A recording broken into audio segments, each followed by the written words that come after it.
네, 반갑습니다. 성화재 투자 나침반 MBN 골드 성화준 매니저입니다. 우리 증시탱 가족 여러분들, 오늘도 또 힘차게 또 시장 대응 잘하고 계실 텐데요. 오늘의 시장에 대한 이야기들, 그리고 종목에 대한 인사이트들 풀어드리도록 하겠습니다. 자, 오늘 시장의 흐름을 보시게 되면요. 비교적 코스피 시장에 대한 외인들의 매도는 좀 이어지고 있는데, 반면에 코스닥 시장에 대한 매수가 조금씩 다시 들어와주는 모습이 나오고 있습니다. 그러다 보니까 코스피에 비해서 코스닥 시장이, 야, 이제 다시 키 맞추기 하려고 하는 거 아닌가라는 기대감까지 섞이다 보니까 아무래도 시장에서 조금 이 코스닥 시장의 주요 업종들 위주로 수급이 약간 좀 쏠리는 흐름들이 나오는데요. 이런 흐름들 속에서 우리가 당연히 집중해 봐야 되는 섹터는 이 제약바이오 섹터가 아닐까라는 생각이 듭니다. 그럼 이제 여러분들이 느끼시기에 이 제약바이오 섹터들이 11월 이 연말까지 다시 한번 랠리를 펼칠 수 있을까라는 기대감도 같이 열어보시게 될 텐데, 저는 현 시점에서 수급의 흐름을 놓고 본다라 그러면 충분히 가능한 시나리오다라는 말씀을 드리고 싶습니다. 특히 제가 보는 관점에서는요, 제약바이오 관련 종목들의 2차 랠리를 이어갈 수 있는 이 흐름의 가장 주도 섹터는 단연 비만 치료제다라는 말씀도 좀 같이 드리고 싶은 건데요. 아무래도 이제 최근에 트럼프 정부가 노보노디스크라든가 일라일리랑 이 GLP-1 약가 협정을 체결을 했죠. 그러다 보니까 정부 플랫폼을 통해서 보험 적용을 하게 된다라 그러면 월 149달러 정도로 낮은 가격의 비만약을 우리가 또 체험해 볼 수 있는 그런 이 미국장의 흐름을 만들어낸 상태입니다. 이 약가가 낮아진다라 그러면 제약기업들한테 이 마진이 좀 낮아지다 보니까 좀 우려될 수 있다라고 생각을 할 수도 있는데, 실제로 약가 인하 정책에 대한 내용들이 현실화되니까 이 시장의 수요가 폭발적으로 증가할 거라는 전망들이 상당히 많이 나오고 있습니다. 아무래도 이제 이전에는 한 2025년에는 시장 전망이 한 140조 원을 예상했는데 올해 290조 원까지 약 2배 가까이 늘어났고요. 2030년까지는 약 400조 원의 성장 전망이 나오고 있다 보니까 이 비만약 시장에 대한 시장 기대감이 계속해서 또 확장되고 있다는 점을 한번 좀 제약바이오 기업의 또 트렌드로 한번 보시면 좋을 것 같고요. 이건 단순히 미국 시장, 글로벌 시장 또는 일라일리 노보노디스크 특정 기업에 한정된 게 아니고, 이에 발맞춰서 우리나라 주요 기업들도 상당히 움직임이 빠르게 나오고 있죠. 제가 이 투자 나침반 시간을 통해서 소개해드리고 목표가 달성한 한미약품도 계속해서 또 그에 대한 움직임이 나오고 있고요. 인벤티지랩이라든가 일동제약, D&D 파마텍 이런 우리나라 주요 제약바이오 기업들도 비만약 시장에 뛰어들면서 그에 대한 수혜를 빠르게 반영하려는 움직임들이 빠르게 포착이 되고 있다 보니까 이에 대한 기대감들도 여러분들이 제약바이오 종목들의 2차 반등은 비만약에 조금 더 초점을 맞춰봐도 좋겠구나라는 관점으로 계속 보셔도 좋을 것 같습니다.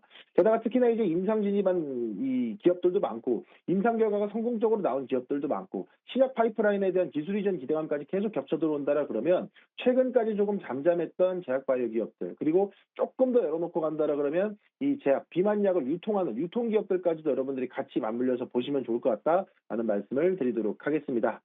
자, 물론 이제 그럼 제약바이오 기업들도 좋고 코스닥 시장도 좋고 반등도 좋습니다. 하지만 일단 중요한 건 외국인들의 수급이 조금 더 강하게 붙어줄 수 있느냐, 이게 일단 중요하겠죠. 일단 외국인들 수급 자체는 환율에 대한 영향이 너무나도 크다라는 말씀을 드려야 될 것 같아요. 그래서 이 1,460원대 이 환율이 얼마나 빠르게 안정화를 찾아가느냐가 외인들의 수급을 끌어낼 수 있는 요인이 될 텐데, 사실 지금 시점에서 이 환율에 대한 상승의 요인을 따져보자라 그러면 흔히 얘기해서 이제 메비우스 엣지 계속 맞물리는 구조가 나오고 있습니다. 우리나라 증시가 사상 최고치 흐름을 가져갔다 보니까 당연히 외국인들은 차익 매물에 대한 이 욕구가 발생을 하게 되겠죠. 그럼 환율이 안정화돼 있었다라 그러면 우리 원화 가치를 그대로 갖고 있었겠지만, 아무래도 환율의 가치가 떨어지고, 그죠? 원화의 가치가 떨어지고 환율이 올라가다 보니까 외국인들이 삼성전자, SK하이닉스를 통해서 수익을 챙겨놨던 부분들이 환차손이 발생을 해버리는 거죠. 그러다 보니까 매도를 합니다.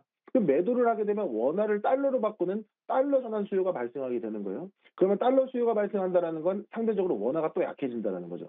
그렇다 보니까 이런 악순환이 계속되면서 환율이 1,460원까지 뛰어주는 모습이 나오고 있는 건데, 그럼 이 환율을 어느 정도 안정화 국면으로 접어 들어가게 하려면 뭐가 필요하냐? 일단 첫 번째는 금리 인하에 대한 확실한 재료가 있어야 될 것 같습니다. 다행히도 미국에서는 셧다운 우려가 일부 해소되면서 CPI, PPI 지수가 비교적 좀 양호하게 나와주기만 한다라 그러면 아무래도 12월 금리 인하에 대한 가능성을 다시 한번 시장에 또 반영하지 않을까 하는 생각이 들고 있고요. 그런 흐름들이 나온다라 그러면 한국과 미국의 금리 격차를 조금 더 줄이면서 우리도 이 원화에 대한 가치를 조금 더 높일 수 있는 구간이 될 것 같고, 또 추가적으로 열어서 본다라 그러면 미국과의 관세 협상 결과문 이 팩트시트가 확실하게 공개가 되면서 우리나라 수출주들이 관세에 대한 영향을 어디서부터 수급 처리가 될 거고 앞으로 어떤 방향을 잡아야 되는지가 확실하게 나와줘야 환율이 조금 더 안정화될 수 있지 않을까라고 생각을 하고 있습니다. 그래서 이런 주요 빅 이벤트들이 빠르게 나와주는 게 우리나라 환율의 안정화 그리고 환율의 안정화를 통해서 외국인들의 수급으로 이어질 수 있다는 점을 여러분들이 좀 주시하고 시장의 대응에 나서 보셔야 된다는 말씀 드리도록 하겠습니다. 자, 그럼 오늘 여러분들이 좀 한 번 더 확인해 보셨으면 좋겠는 종목, 오늘은 K옥션을 소개해 드리도록 하겠습니다. K옥션도 제가 말씀드리고 싶은 이유는요, 이 시장의 일정과 좀 맞물리는 부분도 확인을 해보시면 좋을 것 같습니다. 이 국회 정무위가 11월 24일부터 25일에 토큰 증권 관련된 법안을 심사하죠. 이 내용은 사실 연초부터 계속 이야기가 됐었고, 사실 연초뿐만 아니고 작년부터 계속 이야기가 되어 왔었는데, 시장에서 밀리고 밀리다가 이제는 정말 통과될 수 있다라는 기대감이 실리고 있는 상황이죠. 그러다 보니까 우리가 이제는 미술품이라던가 부동산이라던가 뭐 저작권이라든가 이런 실물 자산에 조각 투자가 가능하다라는 점에서 새로운 투자 대안으로 떠오르기 때문에 이 또한 한번 주목을 해보시면 좋을 텐데, K옥션이 여기에서 이 국내 대표 미술품 경매 플랫폼을 갖고 있다는 점이 부각이 된다는 거예요. 이미 뭐 NFT라든가 미술품이라든가 조각 투자 플랫폼과의 협력 기반을 구축하고 있는 상태이기도 하고요. 향후 토큰 증권 시장이 승인이 나고 그 시장이 좀 더 개화된다라고 했을 때는 이 STO 플랫폼과 연계되는 부분에 있어서 K옥션은 당연히 대장주로서의 흐름을 좀 더 이어갈 수 있다라는 그런 초점으로 보시면 좋을 것 같고요. 이제는 미술품이라든가 일부 이 물에 갖지 못했던 실물 자산들에 대해서는 단순히 바라만 보는 게 아니고 우리도 실제 투자할 수 있다라는 부분들. 그럼 이 부분들이 조금 더 활성화된다라 그러면 K옥션은 뭐 경매 수수료라든가 토큰화 수익이라든가 거래 수수료로 이어지는 이 매출에 대한 레버리지가 조금 더 상향될 수 있다라는 부분들을 고려해 보신다라 그러면 최근까지 조금 잠잠하고 쉬어 있었지만 우리가 다시 한번 주목해 봐야 된다. 토큰 증권 관련주라는 관점에서 K옥션을 소개해 드리도록 하겠습니다. 현재로서도 저는 매수가 뭐 최근에 시세가 좀 나오긴 했습니다만 지금 자리도 저는 충분히 매수가 가능하다라고 보고 있고요. 목표가는 4,800원, 손절가는 3,400원 대응해 보시면 좋을 것 같습니다. 자, 여기서 못다한 이야기들은요, 오늘 저녁 9시 10분에 공개 방송을 통해서도 풀어드리고 있으니까요. 저녁에 여러분들 유튜브 검색창에 성하준 검색하시고 입장하시면 될 것 같고요. 혹시라도 링크를 못 찾겠다 하시는 분들은요, 네이버 밴드에도 시간 되면 링크 다 올려드리고 시장에 대한 재료들도 올려드리고 있으니까요. 네이버 밴드도 많은 가입 부탁드리도록 하겠습니다. 자, 남은 시간도 증시탱과 함께 여러분들 성공 투자하시고요. 저는 내일 또 인사드리겠습니다. 감사합니다.